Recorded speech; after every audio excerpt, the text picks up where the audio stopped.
A call from the abyss. The Endurance was a marvel of space exploration, a cutting-edge vessel designed to probe the farthest reaches of the cosmos. Commanded by Captain Lila Monroe, a leader known for her calm demeanor and sharp mind, the crew had faced many challenges in their years of service. But when the call came, it was unlike anything they had encountered before.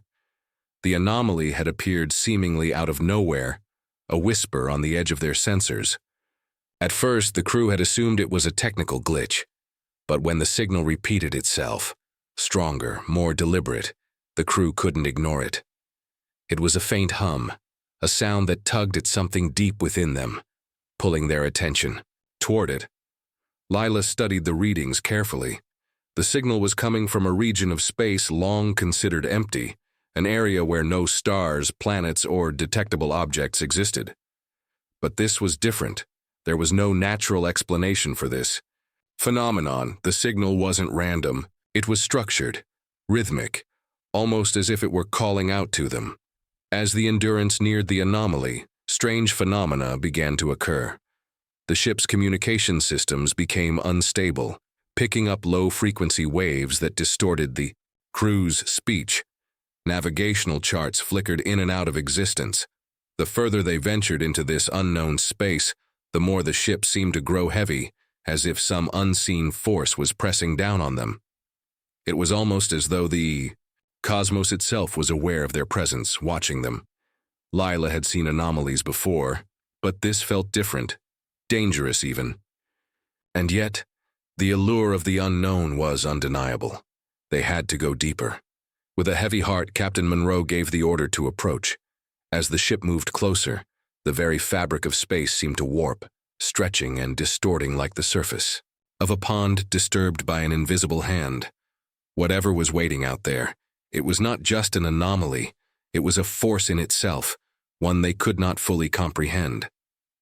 Anomalous matter. As the Endurance hovered at the edge of the anomaly, the crew felt the tension in the air, a sense of unease that clung to them.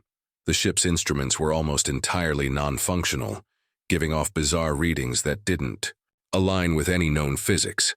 The blackness in front of them seemed to pulse with an almost sentient rhythm. Lila ordered a team to prepare drones for deeper scans. Latif Banks, the ship's chief engineer, led the operation, stepping into the airlock, with a team of scientists to retrieve samples from the strange matter surrounding them. The drones shot off into the void, their cameras transmitting images of the swirling void that stretched out before them. They soon captured something that no one was prepared for. What they found wasn't an inert substance.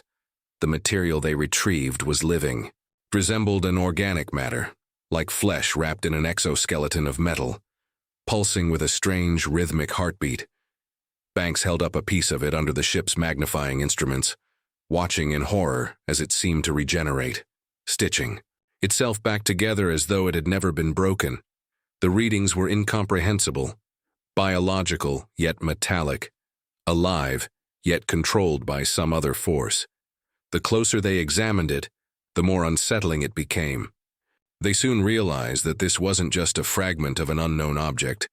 It was a living organism, something beyond their understanding, and the anomaly itself seemed to be giving birth to it. The more they studied the matter, the more the crew became certain of one thing. This wasn't some natural occurrence. This was something deliberate, an intelligence that could manipulate matter and energy itself. It was as if they had stumbled upon the beginning of an evolutionary process that stretched far beyond the limits of their knowledge. The crew began to feel that they weren't merely witnessing the formation of a life form. They were being observed, studied, and perhaps even guided toward something greater and far more terrifying than they could imagine. The awakening. As the days passed, the crew found themselves increasingly at odds with their own perceptions of reality. The anomaly seemed to be reaching out to them, not physically but mentally, whispering to them in ways they couldn't fully grasp. It wasn't just the constant gravitational pull they felt. The force in the void was exerting itself on their minds, reshaping their thoughts and altering their emotions. Lila found herself standing in the observation deck late one night, staring at the pulsing blackness outside. The whispers had grown louder. At first, it was a distant hum, like a murmur at the back of her mind. But now, it was clear, an insistent voice calling to her. "Come closer," it seemed to say, though no words were spoken. She could feel it in her bones, in the very marrow of her existence. The voice wasn't a product of the ship's AI or some malfunction. It was real, and it was speaking directly to her, to all of them. T. Banks had gone missing the night before. He had been working late, alone in the lab, trying to understand the organic material they had found. When his colleagues went to check on him, they found only a single blood-red symbol etched into the wall. No trace of Banks remained.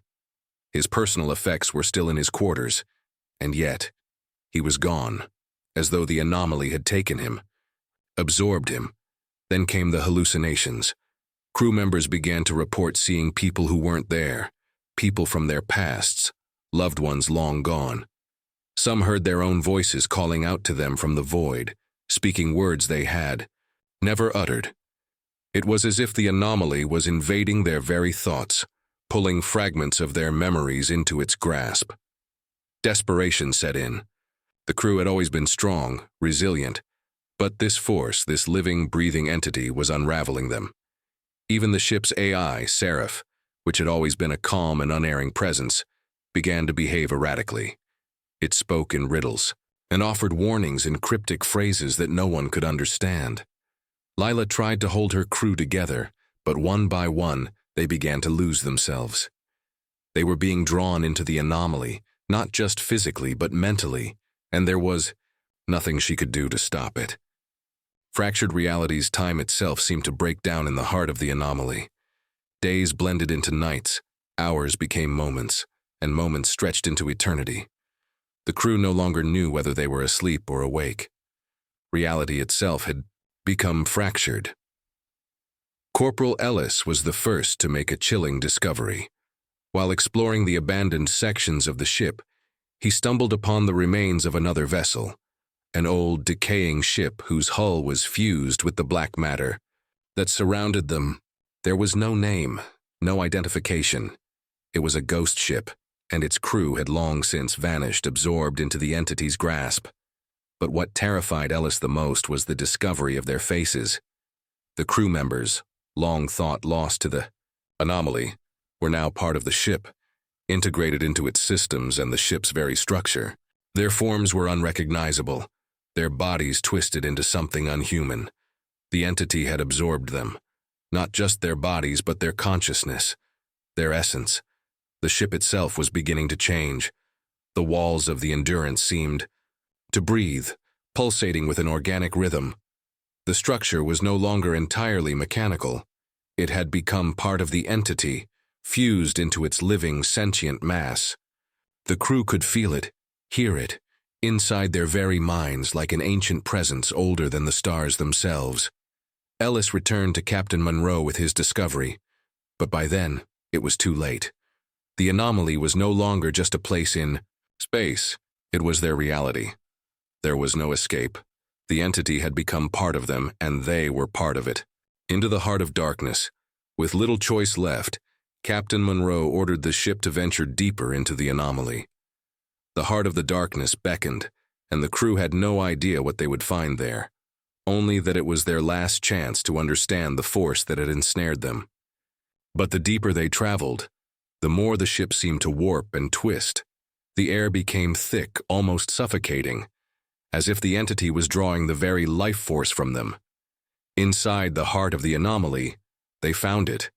Not a creature, not a being in the conventional sense, but a presence, a consciousness that stretched across the entire expanse of the anomaly, reaching out to them with tendrils of thought and dark energy. The entity was not merely an organism.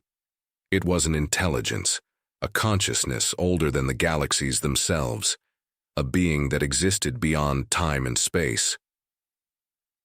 Lila stood at the helm, gazing into the swirling abyss outside. It was as if the universe itself had shattered around them, and they were now inside the very core of existence. The crew was no longer in control of their bodies or their minds. The entity was reshaping them, pulling them into its dark embrace. erasing their very identities, and remaking them in its image. The whispers had become screams, deafening and overwhelming. The crew members could no longer distinguish between their thoughts and those of the entity.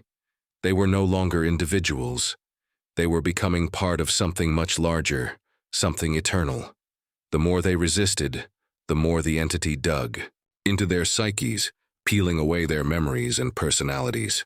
The infinite embrace as Lila and the remaining crew members drew closer to the center of the anomaly. They began to lose all sense of self. The entity, an intelligence so vast and incomprehensible that it defied the boundaries of reality itself, continued to invade their minds, consuming them bit by bit. The Endurance was no longer a vessel. It had become a part of the entity, a massive extension of its consciousness. The ship's hull had melded with the dark matter, its once gleaming surfaces now pulsing with the same organic rhythm that had taken hold of the crew. The ship was alive, and so were they, but only in the sense that their bodies were host to the presence that had overtaken them. The final descent into the heart of the anomaly was like falling into the abyss of time itself. The crew could feel the weight of existence stretching around them, everything all at once collapsing into a singular moment of eternal knowledge. They could hear the entity's thoughts, voices not of individuals but of infinite lives, of civilizations long gone, of ancient beings who had once touched the stars and faded into nothingness. Lila stood at the center of it all, no longer sure if she was still herself. Her identity had been shredded by the entity's influence.